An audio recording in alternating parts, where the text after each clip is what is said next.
Welcome back to Healthcare Scenes interviews with top leaders in healthcare IT. This is part two of our interview with Howard Messing. He's president and CEO of MEDITECH. Howard, I'm excited to continue this conversation. And since we're talking healthcare, it just seems appropriate that we have to talk about some regulatory things, unfortunately, or Okay. fortunately. I mean, I guess there's pros and cons, but let's talk about meaningful use, right? Meaningful use changes the EHR market. $36 billion of government monies does that. What was MEDITECH's reaction to this infusion of EHR stimulus money? Well, I think we have, like many other people, both positive and negative things to say about meaningful use, and in particular, the amount of money it put into the industry and the focus that it now places on what we do. I think in many ways it has achieved what was the overall goal, which was to accelerate the adoption of electronic health records and the associated bits of software and medical practice that are associated with it. On the other hand, it also set a particular agenda, not all of which was necessarily what we would have chosen to do, and which also created a certain rigidity in our ability to innovate the way we necessarily wanted to innovate. It's like in education where testing has taken over, and now they teach to the test. To a large extent, the same thing has happened in healthcare, where up until recently we have been developing to the standard that has been promulgated by the government.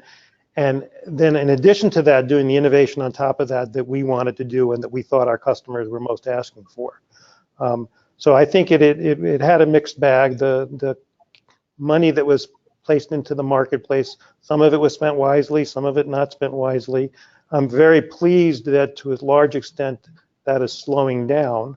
Pleased in the sense that I think we can now get back to a little more of customer-driven innovation, customer-driven development, rather than one that's being done by a government entity, though I do still see a place for the government in regulating. I do believe that in the long haul, I always tell people, when people ask me my politics, I always say that I'm a short-term pessimist and a long-term optimist. And I think that's particularly true in terms of healthcare and government regulation, that in the short term we all complain, and there's good reason to complain about a lot of the things the government does. But I think in the long run, the goals are there to actually make things better and safer for patients, and that we will achieve that. So long-winded answer again to your question, but the response has been one that has driven the industry, some cases good, some cases maybe into things that we didn't need to get to. And I'm very encouraged by some of the reaction I now see to slowing down some of that and trying to make a little better sense of what we have achieved. And is that what you would suggest to regulators, or what you would love to see more from a regulation standpoint is some more freedom to allow you to focus on the customer's needs rather than teaching to the test, to use Right. your technology? Yes, I'd encourage that.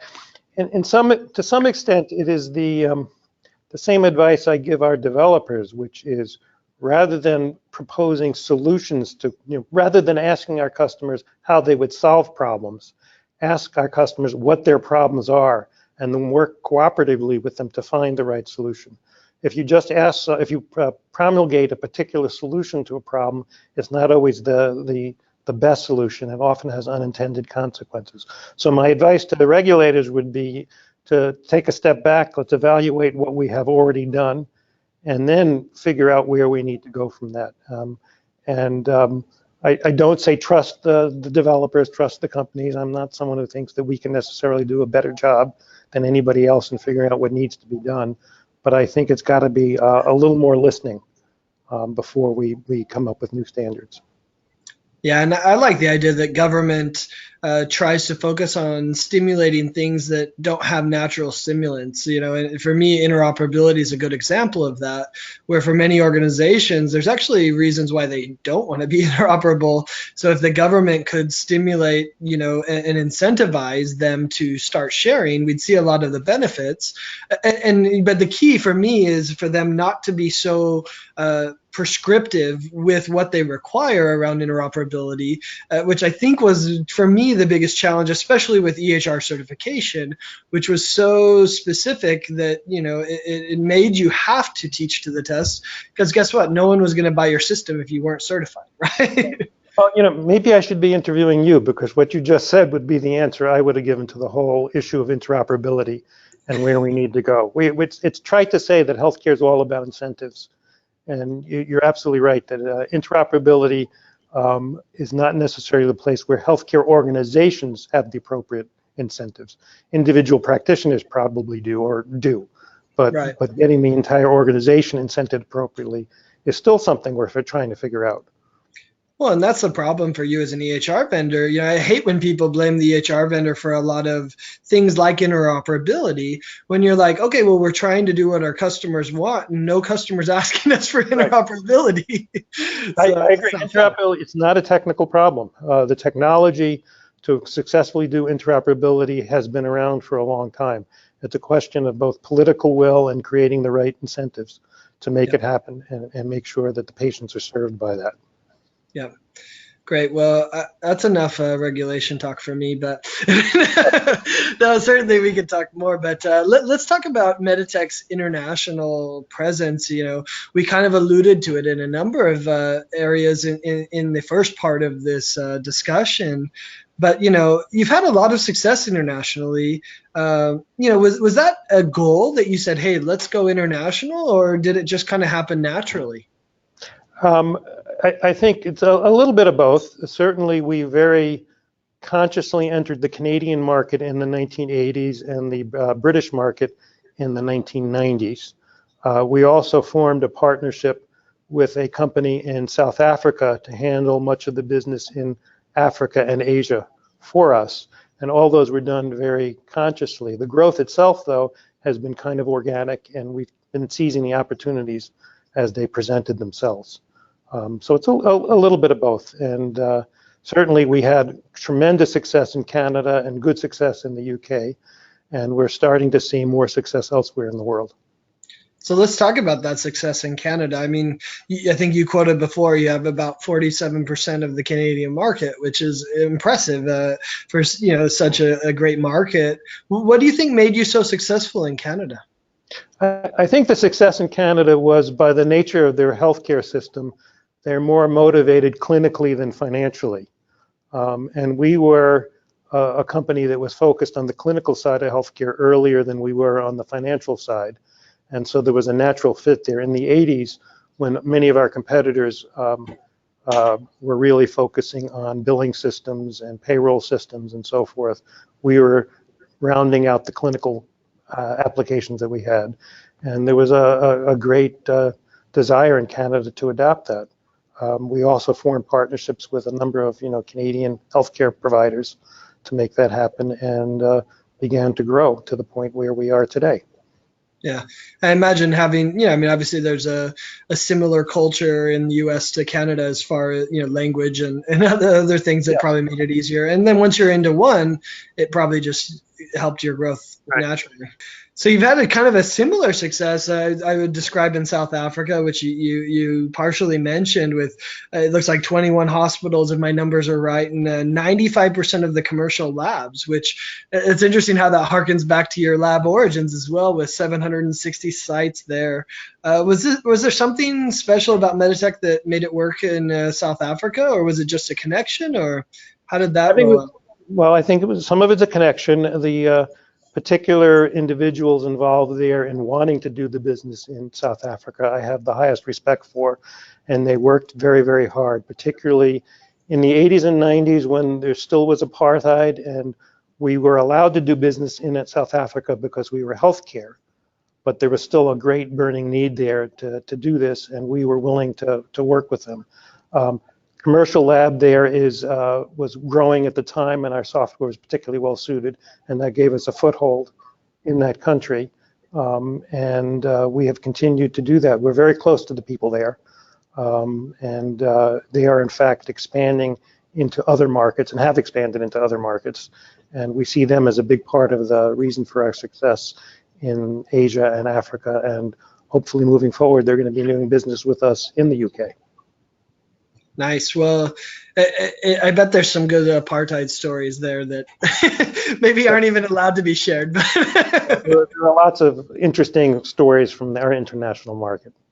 Yeah, I can Yeah. only imagine what business was like going in that time period. But yeah, and I think it has been a springboard for you, right? From the South Africa, you also had success in countries like Botswana. On MEDITECH in 2015, you rolled that out. Was that a similar type of implementation? Is it more focused on the labs, or what? Yeah, I think you had the whole country of Botswana, Yeah, right? no, Botswana, as far as I know, we're the only vendor that has a whole country. We do all of the hospitals in Botswana and much of the outpatient work. Botswana is a little bit different in that this was a government-sponsored program in Botswana. We actually got started, we finished up in 2015. We got started quite a while ago. They were driven by trying to keep track of their HIV-infected patients and wanting to have basically a national system to help them track those and make sure they're getting the appropriate therapy. So there was a real burning need for them to be able to organize their system, and a real burning desire to use records to save people and help people. So we got involved in there, I'd say, more like 10 years ago to begin with, and particularly proud of that implementation. And have you been successful there because of the on-premise type of approach? Because I imagine cloud in some of these countries isn't that successful, right? When there's not the internet infrastructure. Yeah, I agree. And particularly, I'm not entirely sure what the communication structure is in Botswana today, but when we were first getting started, there was really no ability to do anything other than on-prem. And that's true in a lot of, particularly the third world situations. So that was a very successful approach. Moving forward, I don't think that's going to be as much of an issue. We're now talking to somebody in the Mideast who's talking about having a data center in Kenya, I believe it is, and yet being able to support other countries from that data center. So. Yeah, and I think the key there will probably be the mobile approach to it, because maybe they don't have the Wi-Fi infrastructure, but they will have the mobile infrastructure. So being able to do it over 4G or eventually 5G, that will change everything, right? Absolutely. Sure. So you've also gone to other places. You mentioned UK. In fact, you had just had a big announcement about UK. So I know you're doing a fair bit of work there. Where do you see the promise internationally? Is it the UK, and what other places are you looking at? Well, we basically today in time sell to the entire English-speaking world. Any place where a system in English would be acceptable. Which is not to say that we don't explore non-English speaking systems as well, but the biggest marketplace for us is the English speaking world. We think the opportunities in the UK are great for us. As you say, we just announced that MEDITECH South Africa has decided to buy the third party that had been overseeing the MEDITECH installations for the government in the UK. And we have been directly selling to private institutions in the UK, and we're going to use our partner from MEDITECH South Africa, who's going to be opening an office in the UK, has opened an office in the UK to handle some of that work. I think there's a lot of opportunity there. The government in the UK is involved, but they are giving more and more choice to the local organizations, and that's where we think we shine. We still believe that we work better when we're chosen by the local organizations as opposed to being chosen by a central government authority and imposed on people. And we see the trend switching that way in the UK. There should be some opportunities there. Australia is another market that we already have a presence in, and we think that there may be ongoing opportunities for us to expand into more in Australia. Yeah, I think I met one of your Australian hospitals. As I recall, it was a cancer one, doing some amazing work in cancer research that seemed pretty impressive. Yeah, we're in there. We're also in Ramsay Health, which is the largest chain of private hospitals in Australia. So there's Nice. quite a number of customers there. Yeah, it's interesting to think about it from an English-speaking point of view. I think that opens Dubai and many of the Arab countries where they speak both English and Arabic or other languages. So interesting. We actually did a system in the 80s in Karachi, in Pakistan, which was eye-opening at the time, and was a foray into a foreign culture for a system, but it was an English-based system. Yeah. No, I did a EHR training class in Dubai. In fact, I did it 5 times with people from throughout the Middle East and a number of people from Karachi. Actually, they all We have a spoke customer English in Dubai. perfectly. We have a customer in Dubai. The American hospital in Dubai is a MEDITECH customer. It's run by MEDITECH South Africa, but it's Okay, running MEDITECH software. impressive. So, it seems like over the last couple of years, Meditech has really started embracing more of the PR and marketing world, more than you had maybe previously, where, I mean, I think you kind of described that you built a nice sales organization, which did the work for you, right? I mean, and then obviously customer referrals and a number of other things. Why didn't you do as much in the marketing and PR before, and why are you looking at doing it now? Well, And maybe that's a is that very, a fair very good, assessment? Do you very agree or good. disagree? No, I don't. I don't disagree at all. In fact, up until I don't know, 10, 12 years ago, we did not have a separate marketing department. We didn't have a vice president who included marketing in their title. Um, we were founded by a bunch of MIT engineers, and we had the now outmoded opinion that if you build it, they will come, and the product should speak for itself. And that obviously, I'm not sure it ever worked, but it certainly doesn't work today in time. And one of the things we've changed is to do an emphasis on responsible marketing over the past 10 years. And particularly with the introduction of Expanse, we thought it was very important to put more of an emphasis on marketing. One of the downsides of having so many customers running our 35-year-old software is that many out in the marketplace, when you think of MEDITECH, they think of our magic software and don't understand that that's actually 2 generations ago of what we can do. So we thought it's very important for us to get the marketing message out and make sure that people understand that even though there's still a lot of people running this old software, that's not representative of what our software looks like today. And we didn't see any way to do that short of doing some kind of extra marketing effort. We still think we're pretty low key.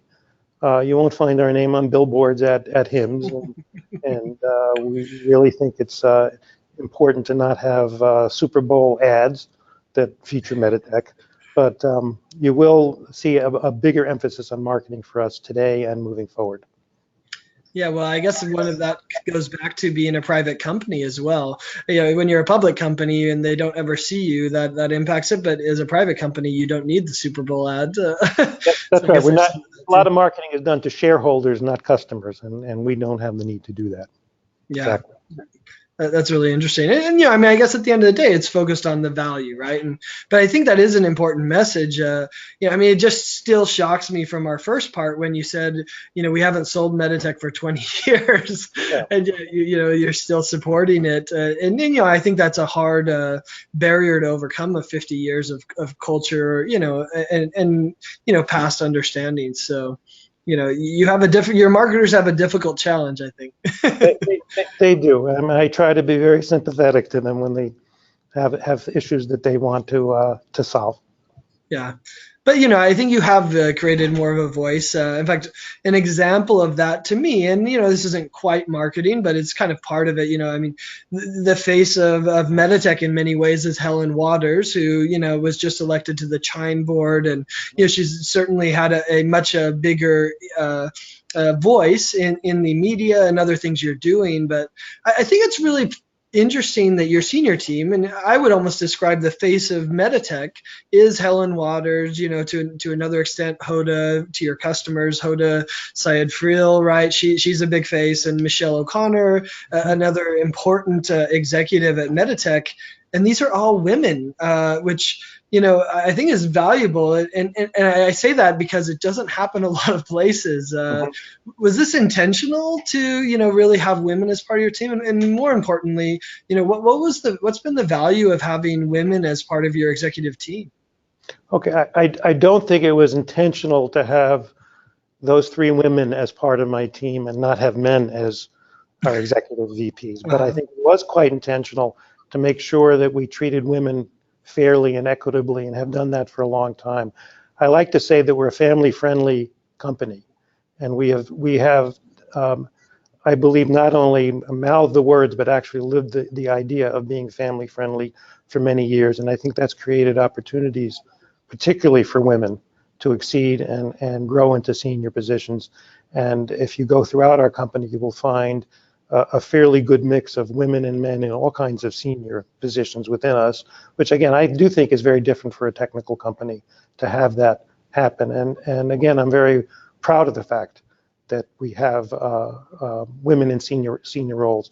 My Friday morning meetings that I have every week, where I have senior execs in, there are men in that, but sometimes they're not around, and sometimes it's me and 5 women. And it's great. It's you know, I don't think it's significantly different than it would be if there was a different mix of genders. But I look at that and I am proud at the role we've created for women here. Mhm.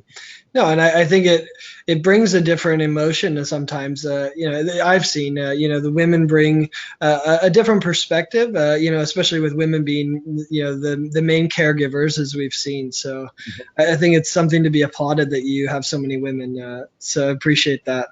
So let's switch gears to Expanse. Let's talk about Expanse. Expanse is your latest product. Let's start first.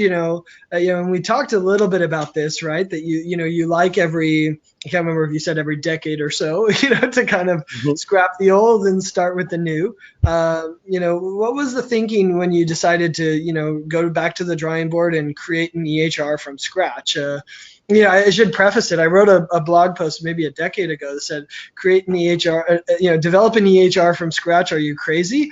And I guess the answer is you were crazy enough to do it. You've done that, and I always said it not because any one thing was too hard, but just there's this vast 400, 500, 600 features you need to create in an EHR that starting from scratch is a really daunting task, and yet you've done it. So what were you thinking when you went back to build Expanse? Okay, well, we do agree it was a big task to do, and there certainly were times that we did think we were crazy for having done it. But now coming out the other side, we're certainly very happy that we did. In some ways, it was very similar to the thinking I talked about in the first part of this interview about when we went to client server. In client server, we introduced really the healthcare worker as a desktop worker was really what we did. Well, the big realization that we made that required us to rewrite this was the understanding that most healthcare workers are not desktop workers, okay? That they work in a variety of environments. They're mobile. Sure, a physician may sit at his desk and use a laptop, but there are other times in his daily rounds that he might rather use his phone or use a tablet. Same thing for nurses, for a variety of people. And that there's a minority of healthcare workers who really just sit at their desk and use their computer all the time. So whereas that model might work for billers, we thought we needed a different model for clinicians. And weren't sure we could accommodate that with the existing system. So we decided to rewrite the system from the ground up to support that. And that involved rewriting the database, rewriting all of our applications, and in particular, redesigning the user interface. Certainly the growth of mobile devices over the last 10 or 12 years, it's sometimes hard to realize that the iPhone is only, 11 years old at this point. But really has introduced a whole different way of thinking about computing and using computing as point of care. I used to give a talk where I compared EHRs to, and the development of EHRs to that of printing, and would point out that in the 1480s, you created the Gutenberg Bible, which if you've ever seen one, they have one at the Library of Congress, is this huge 50-pound book, and you went to it. And it was actually it was guarded by a monk, and you had to get time that you could use it, and you go into a locked room to use it. Sounds an awful lot like mainframe computers. And then as you look at the history of printing, it gradually became more and more mobile to the point now where we have a variety of ways that we read. We read books, we read magazines, you read signs on the wall, you read Kindles, you read a variety of things. And I think the same thing had to be true of healthcare. So that was the main motivation, was to make sure that we could be used in a variety of environments. And moving forward, that expands even to the use of voice, which we think is going to become increasingly important as a modality of input for healthcare. So we needed a platform to be able to do that.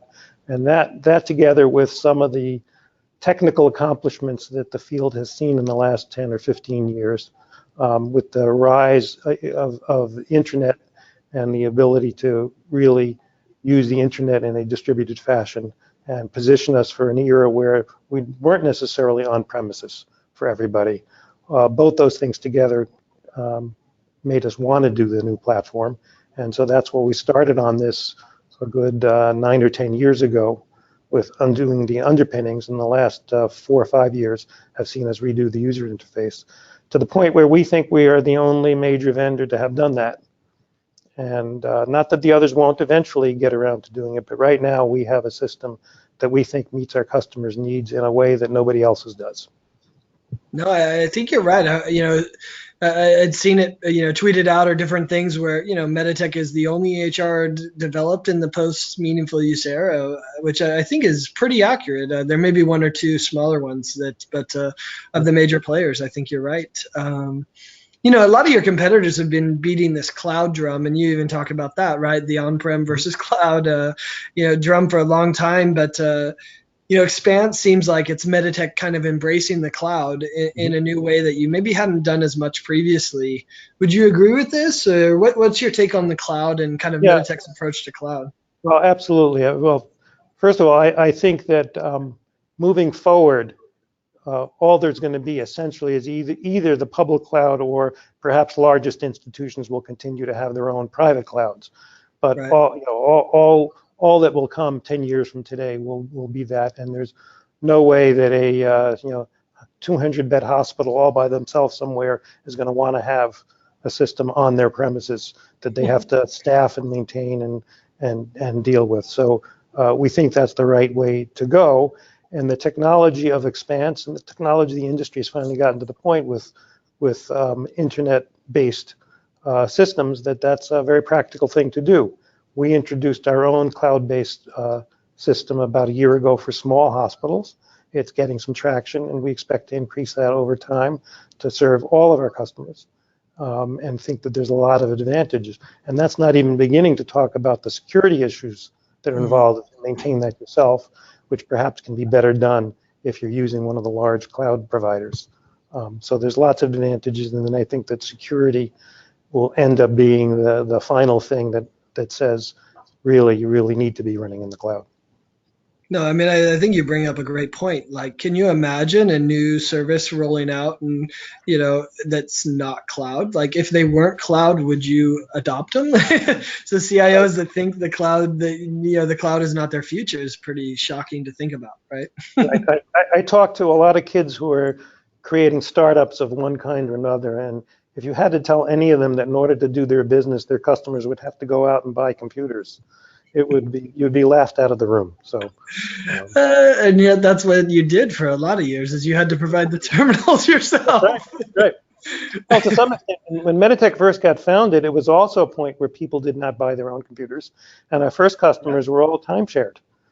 We had computers in the basement of our building in Cambridge, Massachusetts, and when we would timeshare that out to people on 30 character a second dial-up lines or 30 character a second dial-up lines, dedicated lines. So something's come around again.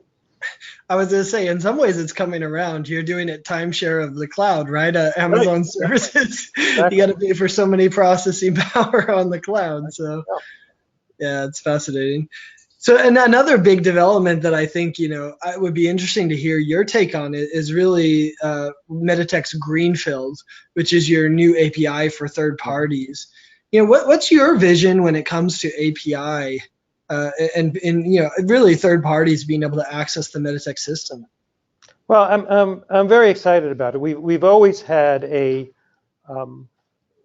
ability for people to access our system. In fact, there have always been a few little companies around that provide services to our customers that we didn't necessarily want to provide. Most of that in a read-only basis off of our databases, Sure. because of the issues of maintaining the security of a system. But so we have some experience with supporting people in doing that kind of thing. Obviously, APIs lets them do that with less interaction with us, and also opens up the possibility of it being not only read-only access, but the ability to send us data that we can file away. I'm excited about it. I think it will give a certain life to the industry and to ourselves that isn't there nowadays. As things become more interesting with, let's say, artificial intelligence, I think there'll be a lot of opportunities for our customers to utilize things that MEDITECH is perhaps not great at by using some of these APIs to get at that data. It has a interesting effect on MEDITECH in that it also opens up competition for things that we don't necessarily compete for. What I tell our staff there is that it just makes us have to be better at our game, at everything we do. If somebody could write just a laboratory system that via APIs plugs into our system and it's better than ours, God bless them, but it makes it that much more important for us to stay on top of each of our products and not count on the fact that people are locked in. I see that as a long-term positive for ourselves and for the industry. So I still think there's a need to have a common user interface across the whole spectrum of healthcare. So I don't see us going quite back to the era of best of breed that people were using in the, let's say, in the 90s. People will still want a unified system, but there'll be a lot of opportunity for specialized applications and specialized features, and our customers will not be as reliant on convincing us that we have to do something, as opposed to opening up the marketplace for other people to do that. So I think it's going to be good.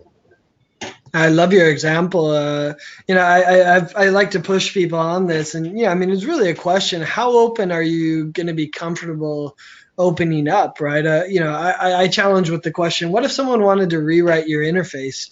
Are you open enough that they could, if they wanted to? Yeah. Not that anyone would, right? Yeah. What do you think I don't about how know. open? I don't know about that. We're very proud of our user interface, and the technology is still not there to make that easy today.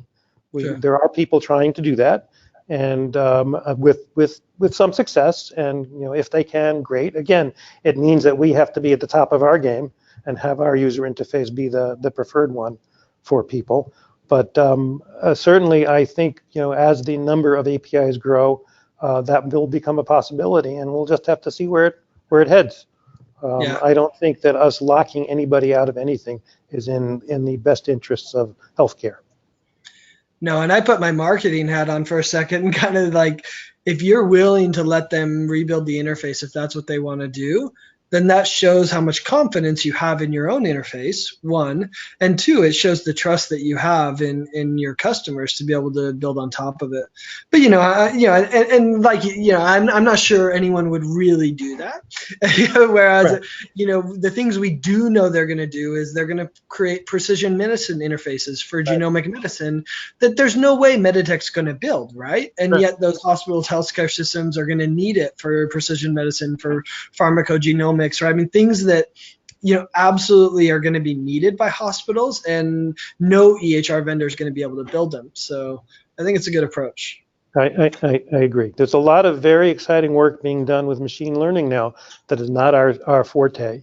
And I think there's a lot of applications there, both in genomics and elsewhere, that we'll be able to plug in, or our customers, perhaps without us even being involved, will be able to plug into and get the results of. I'll be interested to watch it as it evolves. I think that is the challenge, right?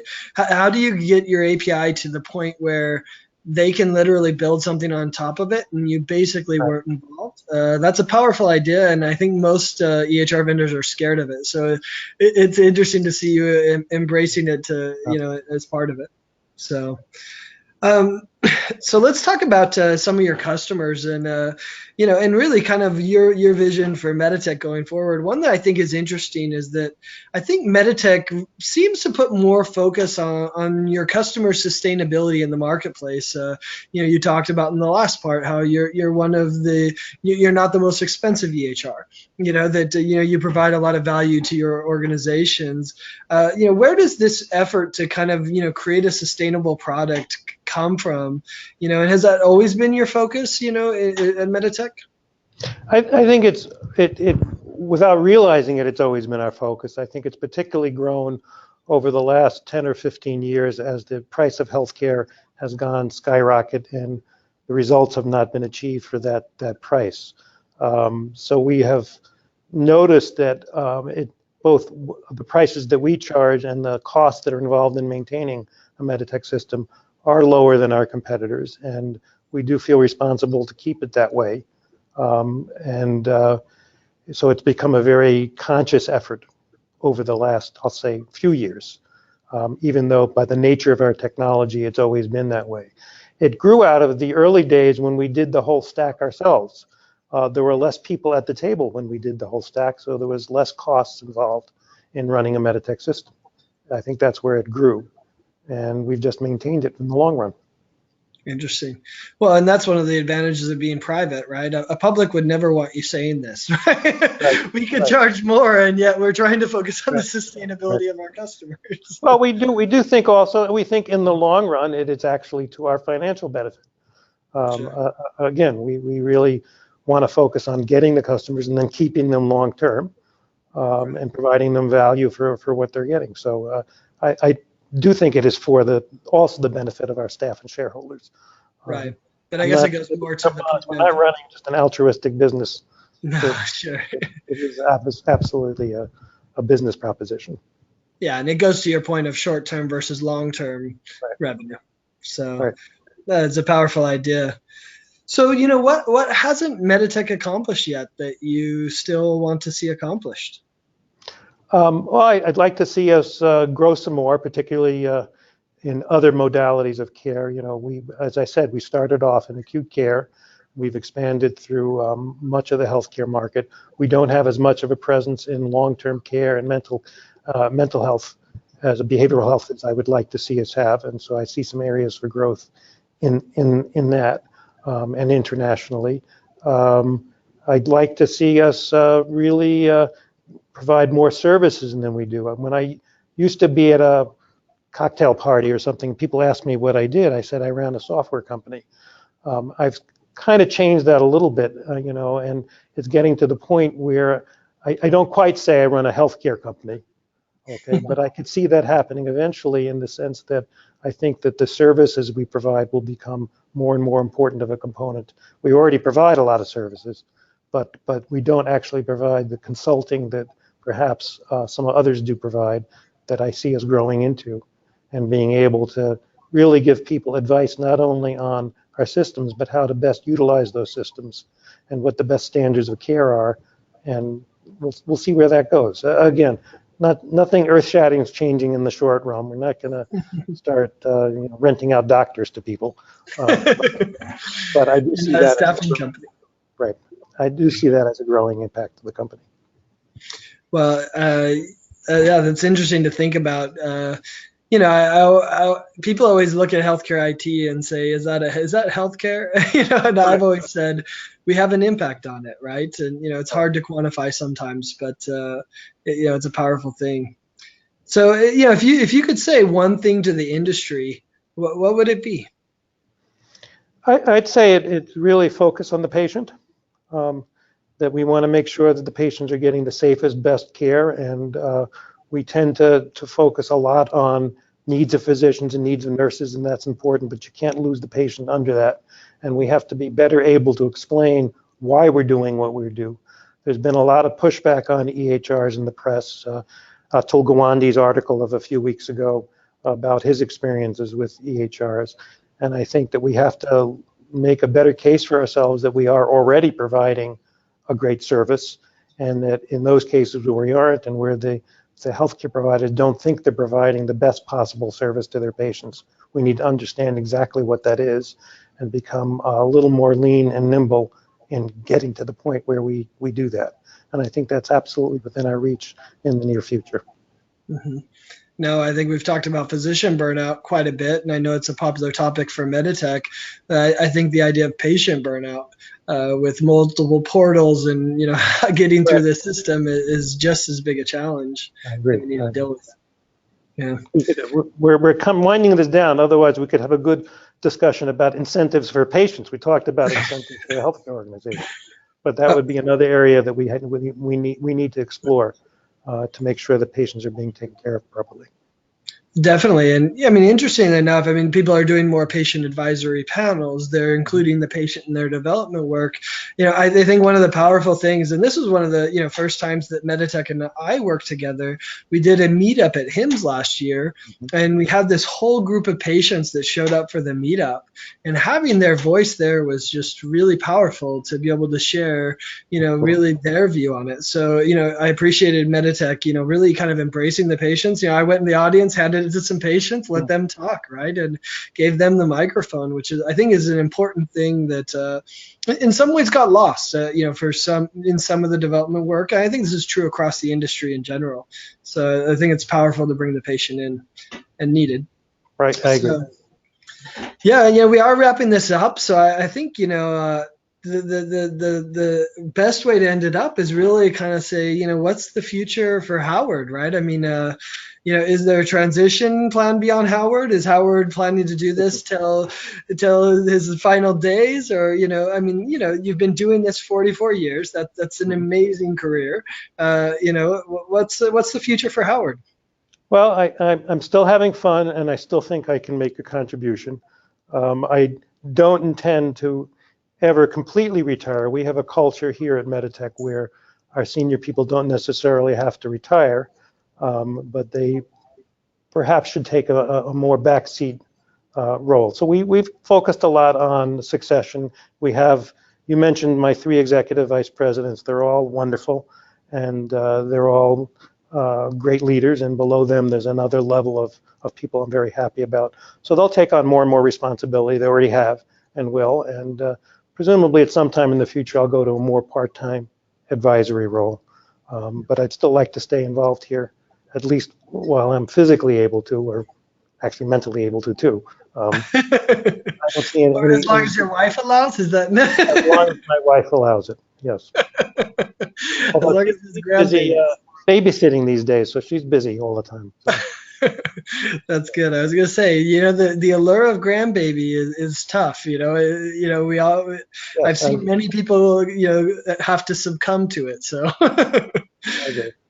No, it sounds like it's great that you have that passion to still want to be involved in it, even if it's in a more part-time role. You can tell it's part of who you are, which I think says a lot about you and about the company, and even that you've done with many other executives as well. So that's great. Cool. And any final thoughts, things that you might want to say to your customers or other people before we Just wrap it up? I just thank my customers. It's been a great career for me, a great time for MEDITECH.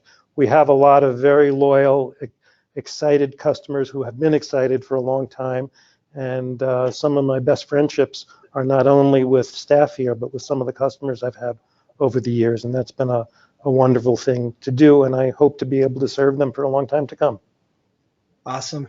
Well, thanks so much for spending all this time with us. I mean, I agree with you wholeheartedly. We work in a pretty special industry of healthcare IT and people who really want to make a difference. And I appreciate your efforts to do that as well, and for sharing the background and the history of MEDITECH and your experiences. So thanks everyone who's watching this back at home. We've been here with Howard Messing, President and CEO of MEDITECH. And thanks so much for watching. If you want to find more great content like this, check it out at healthcarescene.com. Thanks, Howard. Great. Nice to talk to you.